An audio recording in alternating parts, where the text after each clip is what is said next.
Assalamualaikum warahmatullahi wabarakatuh dan salam sejahtera.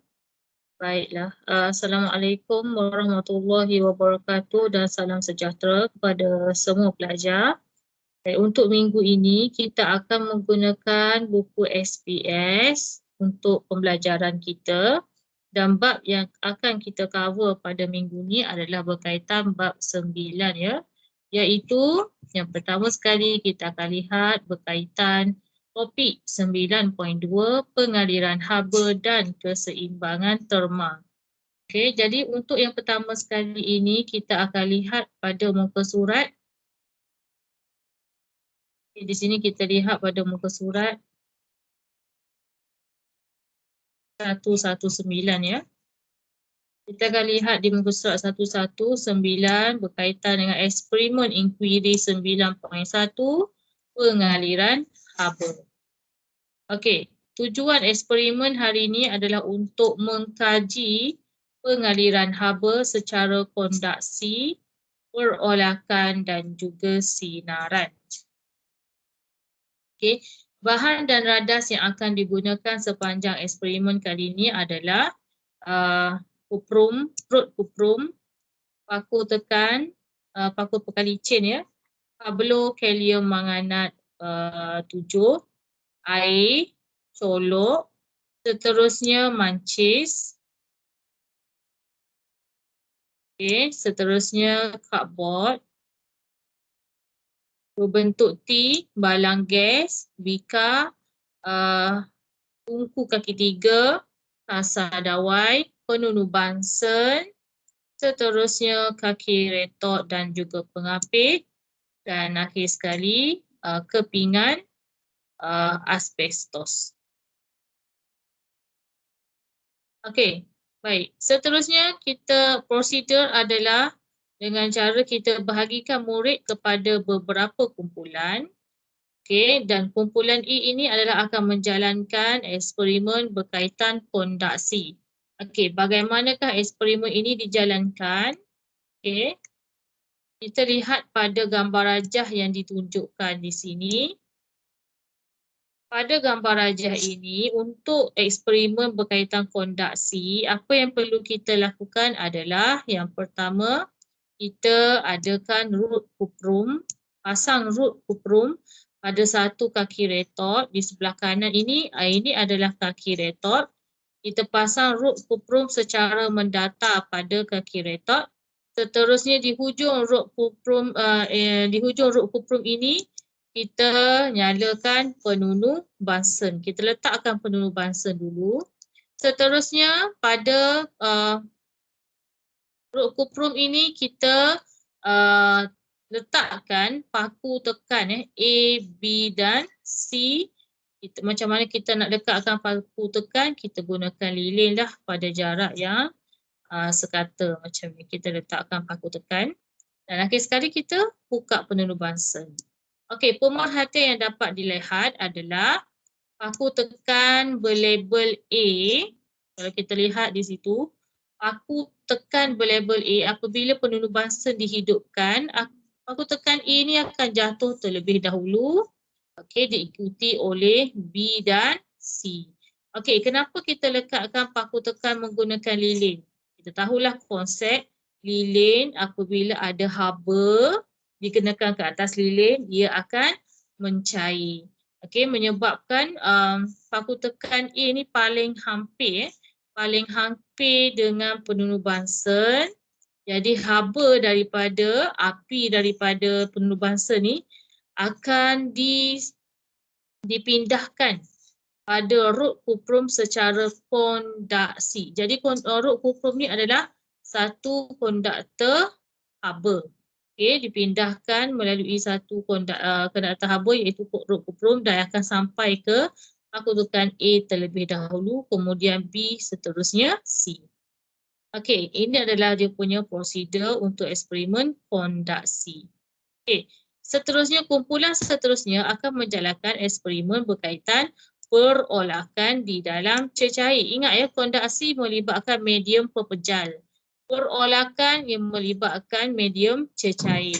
Jadi untuk eksperimen perolakan, kita hanya gunakan tungku kaki 3, kasa dawai, kemudian kita letakkan air di dalam satu bikar air dan kita masukkan hablokalium manganat 7 di dalam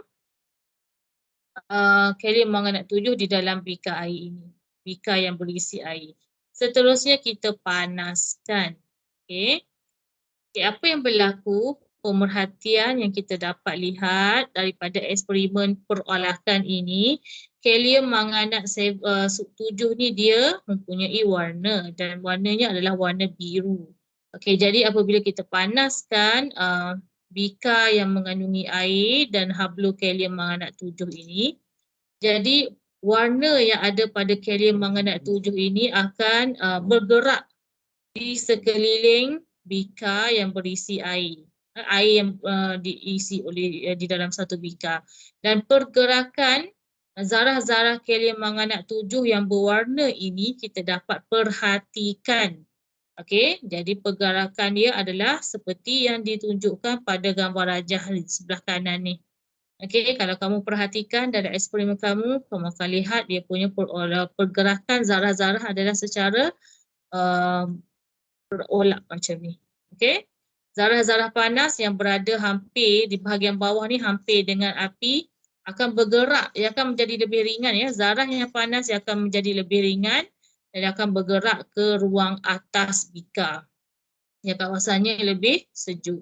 Manakala zarah-zarah yang sejuk di kawasan atas bikar ni akan bergerak turun ke bahagian bawah dan seterusnya dia akan seterusnya lah berlaku perolahan.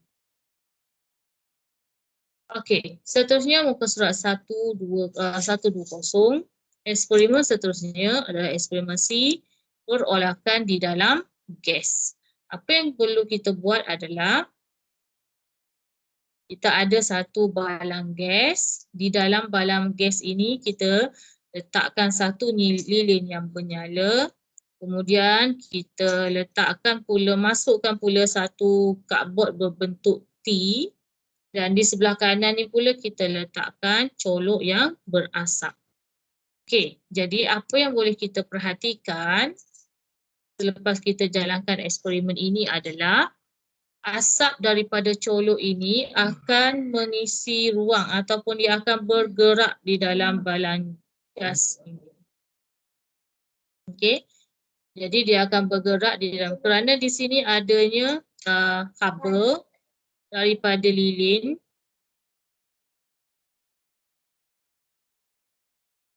Kabel daripada lilin ini akan memanaskan udara ataupun zarah-zarah udara di dalam balang gas. Jadi asap daripada colok yang berada di sebelah kanan ini akan bergerak turun ke bahagian bawah balang gas yang lebih panas. Okey.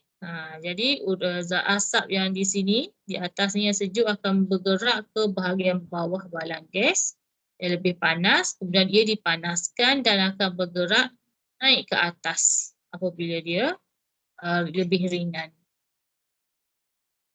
Okey, kamu dapat lihat pergerakan anak panah yang ditunjukkan. Okey, kemudian eksperimen D adalah berkaitan sinaran. Seperti mana yang cikgu dah ajar kamu sebelum ni, pergerakan ataupun pemindahan haba secara sinaran tidak memerlukan apa-apa ruang, tidak memerlukan apa-apa medium. Okay. Tidak memerlukan medium bermaksud kita tak perlu gunakan pepejal macam Rockwood eksperimen A tu. Kita tak perlu gunakan medium cecair atau gas seperti mana eksperimen perolahan dalam B dan C tadi. Okay. Yang kita perlukan adalah satu balang kaca yang berpenutup. Kemudian kita sambungkan dengan satu wayar yang bersambung kepada mentol. Okey, dan di dalam balang kaca ini adalah berupa ruang yang vacuum. Vacuum tu maksudnya tak ada apa-apa. Udara pun tak ada, gas pun tak ada. Okey. Jadi bila macam mana kita nak vacuumkan balang gas, balang kaca ni, dengan cara kita pump ataupun kita sedut keluar semua udara yang ada dalam balang kaca. Okey, jadi lepas tu kita buka lah mentol ni dan kita lihat apa yang berlaku. Okey, kita singkirkan dulu udara untuk menjadikan ruang di dalam balang kaca ni vacuum. Seterusnya barulah kita buka lampu. Okey, jadi pemerhatiannya, walaupun tiada apa-apa medium, haba ni boleh dipindahkan secara sinaran. Pemerhatian yang kamu dapat adalah tapak tangan terasa panas. Okey, jadi kesimpulannya, perbincangan yang pertama, nyatakan medium yang membenarkan pengaliran haba secara kondaksi. Baik, secara kondaksi kita tahulah mediumnya adalah pepejal. Okey, kemudian kalau medium perolahan pula medium adalah secara cecair dan gas. Baik, seterusnya cikgu bagi masa untuk kamu tulis jawapan. Seterusnya soalan nombor 2. Terangkan apa yang berlaku kepada zarah-zarah rod kuprum dalam aktiviti A. Apabila rod itu dipanaskan. Jadi apa yang berlaku kepada zarah-zarah rod kuprum? Bila dikenakan haba bermaksud.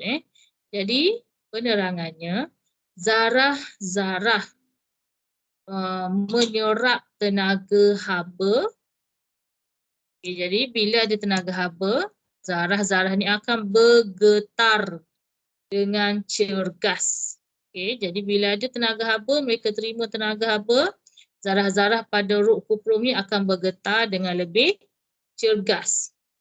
Kemudian zarah-zarah berlanggar dengan zarah-zarah bersebelahan. Jadi kawasan yang zarah-zarah rod kuprum yang berada paling hampir dengan penuru bansen tu akan bergetar dengan lebih cergas, dia akan berlanggar dengan zarah-zarah bersebelahan dengannya dan menyebabkan haba dapat dipindahkan. Okey. Jadi haba mengalir dari hujung yang panas ke kawasan hujung yang sejuk. Jadi itu yang berlaku. Yang pertama, kita punya keyword kita adalah zarah-zarah rod kuprum menyerap tenaga haba, kemudian dia bergetar dengan lebih cergas. Poin ketiga, zarah-zarah akan berlanggar sesama sendiri dan berlanggar dengan zarah-zarah bersebelahan. Poin yang keempat adalah zarah haba dapat dipindahkan. Jadi poin yang terakhir sekali pula adalah haba mengalir dari kawasan panas ke kawasan sejuk. Ada 5 poin kat sini. Okey, soalan nombor 3. Terangkan pemerhatian anda pada aktiviti B bagi pengaliran haba secara perolahan. Okey, penerangan berkaitan aktiviti B yang mana kita gunakan cecair, medium cecair. Apabila bendalai dipanaskan, ingat ya, dalam bika ada air. Dalam air ada kalium manganat 7. Itu eksperimen B kita. Apabila bendalai dipanaskan, bendalai itu mengembang. Bendalai itu mengembang dan menjadi kurang tumpat. Jadi biasanya zarah-zarah ni bila dia dipanaskan, dia akan menjadi kurang tumpat. Dia akan mengembang dan jadi kurang tumpat. Macam belon kan? Belon yang kamu isi dengan oksigen, dengan hidrogen tu. Jadi bila kamu isi lebih banyak hidrogen, makin kembang, makinlah kurang tumpat. Dia akan makin senang untuk terbang ke udara. Jadi sama juga konsep bendalai ni apabila dipanaskan. Bendalai ni akan mengembang, dia jadi kurang tumpat. Lalu dia akan bergerak naik ke atas. Kawasan bendalai yang lebih sejuk lah dekat kawasan atas. Jadi bendalai sejuk yang lebih tumpat di bahagian atas ni, kemudiannya akan bergerak ke bawah untuk mengambil tempat bendalai yang panas itu. Jadi arus perolahan terhasil.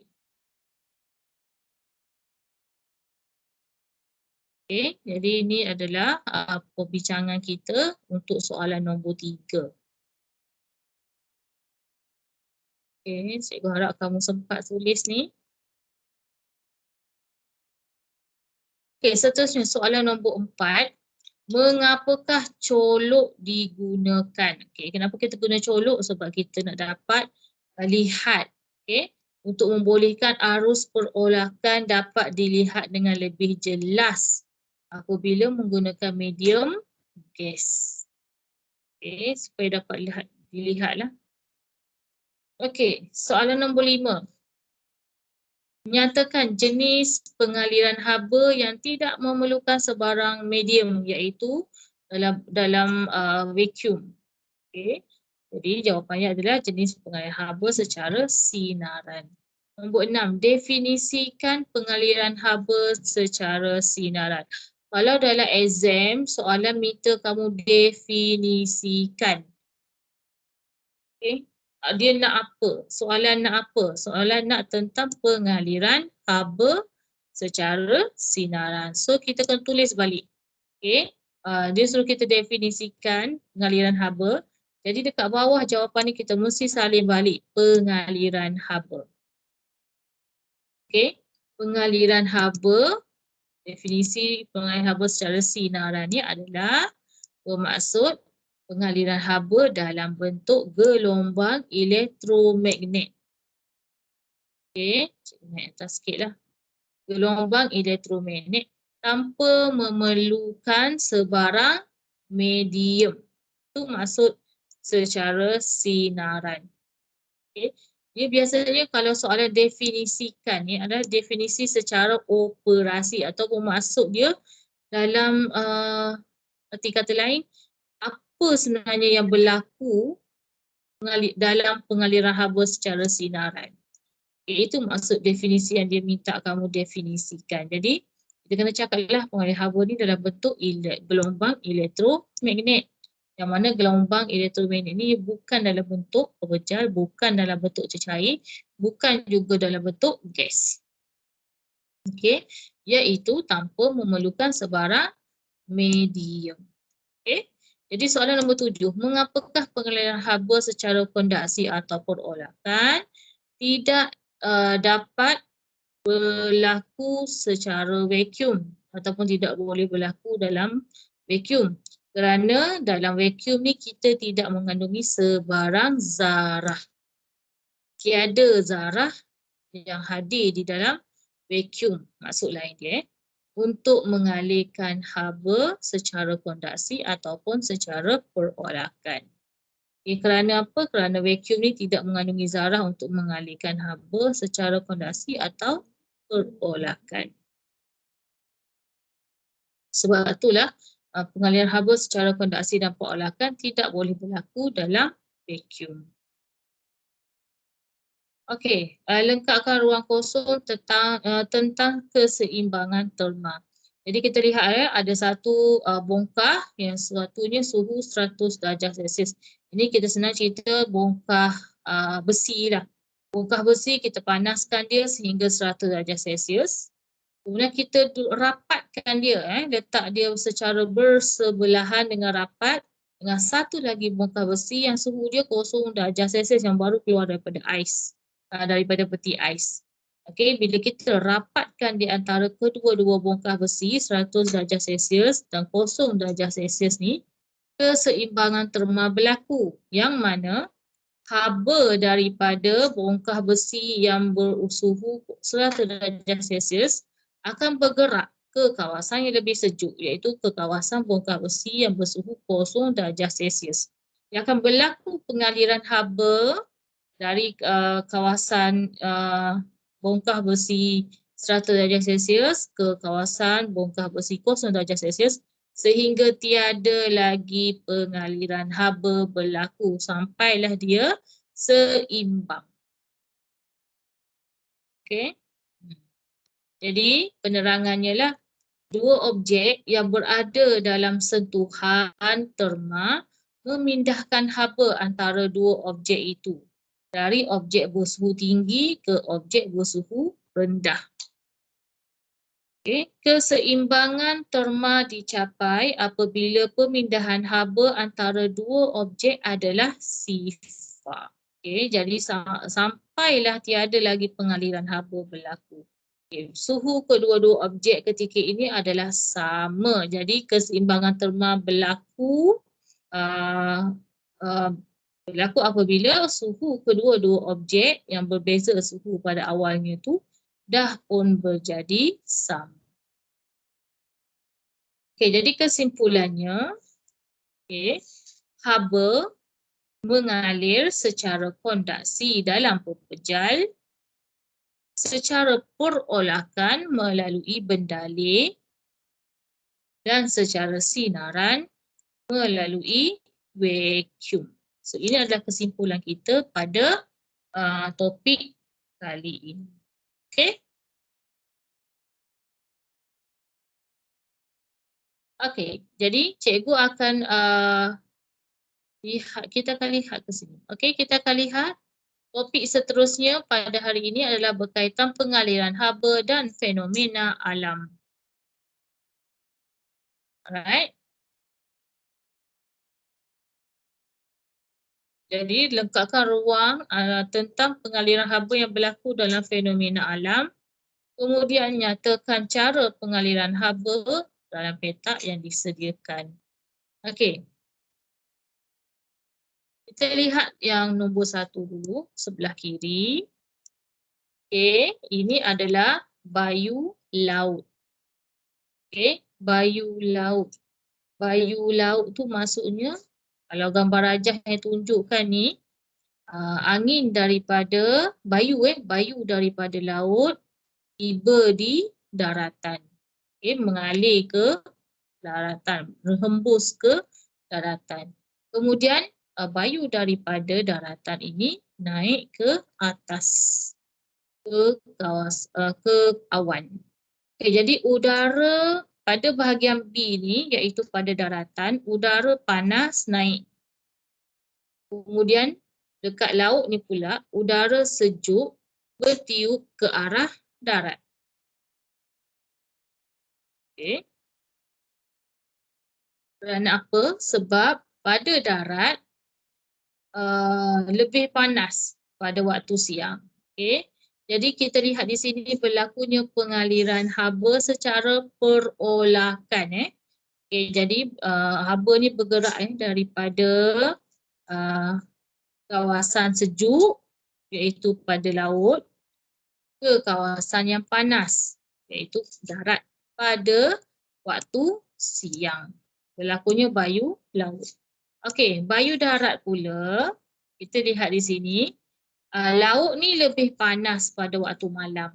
Kalau kamu mandi pantai pada waktu malam, air laut tu kamu akan rasa suam-suam kerana laut lebih panas pada waktu malam. Okay, jadi menyebabkan di kawasan laut ini udara panas akan naik ke atas. Okay, kalau udara panas naik ke atas, siapa yang ganti udara di kawasan laut ni? Okay, jadi siapa yang ganti? Udara yang sejuk. Okay, dari arah daratan ni akan bertiup ke arah laut untuk menggantikan udara panas yang naik ke atas di kawasan laut. Jadi terhasillah bayu darat pada waktu malam. Sama juga prosesnya berlaku perolakan. Okay, pengalir haba secara perolakan. Okey, seterusnya pengudaraan bangunan, air ventilation in buildings. Jadi kita lihat kalau dalam satu rumah ke bangunan ke sekolah ke adanya tingkap. Kenapa perlu ada tingkap? Supaya udara panas yang ada di dalam bangunan ni dapat mengalir keluar. Biasanya tingkap dibina kalau kita lihat cermin aku ni, dia punya arah dia adalah dalam bentuk gambar ni. Okey. Arah dia dekat bahagian dalam tinggi, dekat luar rumah adalah rendah. Kalau kamu perasanlah cermin aku ni dibina sebegini. bukan dibina sebaliknya. Kalau di sebaliknya, udara tak dapat masuk. Kalau dia cermin aku ni dibina mengikut arah yang betul macam ni, kamu akan lihatlah anak panah ni menunjukkan angin, udara. Udara kat luar yang lebih sejuk dapat masuk ke dalam rumah. Kalau kamu bina cermin aku terbalik, maksudnya bahagian tinggi dekat atas, dekat luar rumah, bahagian rendah pula, cermin yang bahagian rendah pula berada dalam rumah, udara tak dapat masuk ke dalam rumah. Kemudian, bila dibina dengan betul, udara daripada luar yang sejuk ni akan masuk ke dalam rumah. Kemudian, dekat atas cermin biasanya ada satu lagi tingkap ataupun lubang udara. Kalau rumah-rumah kampung dia akan ada bata yang ada lubang tu, bata berlubang. Jadi dekat atas daripada tingkap ni ada pula laluan udara supaya udara yang panas di dalam rumah ni dapat mengalir keluar. Jadi udara sejuk ni mengalir masuk daripada luar. Dan udara panas ni dapat mengalir keluar daripada rumah. Ini adalah secara perolakan. Perolakan juga. Okey. Pemanasan bumi oleh matahari berlaku secara sinaran. Bayangkan matahari tu jauh daripada bumi, beratus-ratus ribu kilometer. Macam mana haba daripada bumi ni dapat sampai, haba daripada matahari dapat sampai ke bumi, sedangkan di ruang angkasa adalah secara vacuum. Tak ada apa-apa zarah pun yang dapat memindahkan haba. Sebab itulah matahari ni mengalirkan haba secara sinaran ke arah bumi.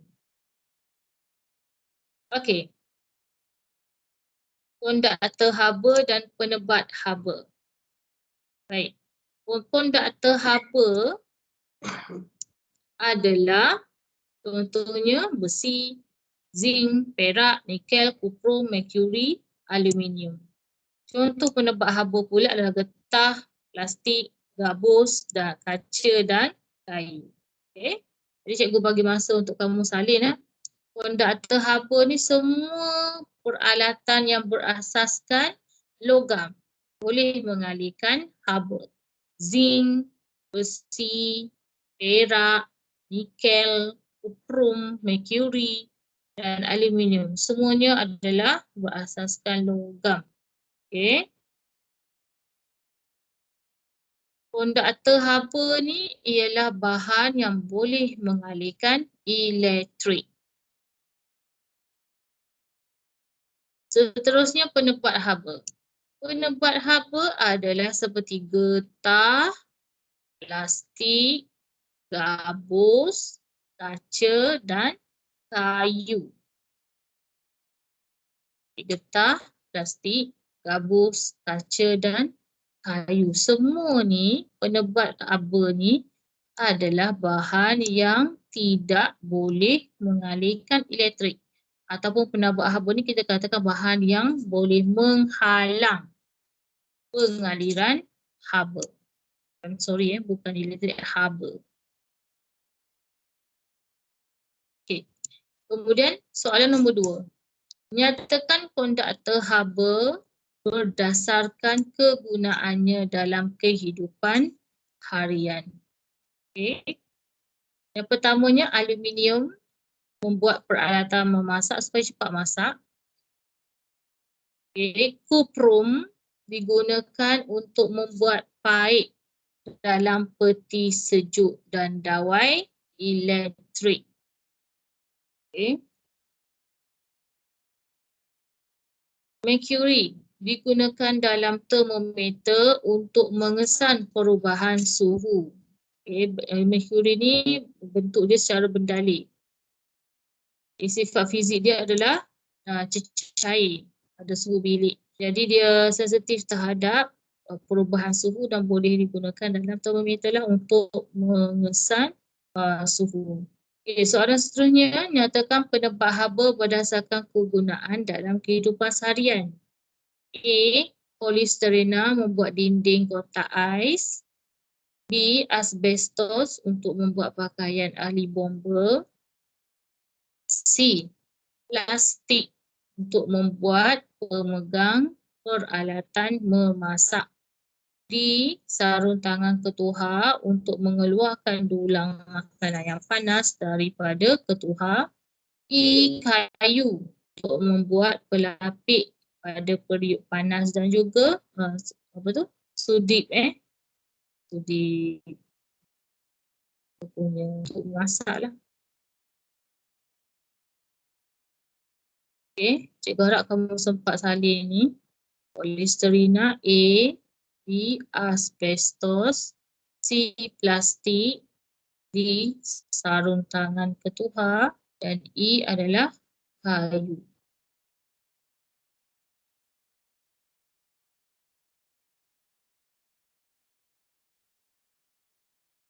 Okey, seterusnya ini eksperimen tu cikgu akan teruskan pada sesi kedua nanti. Jadi untuk kelas kita pada hari ini sampai sini saja. Kod rahsia hari ini cikgu nak gunakan kod 1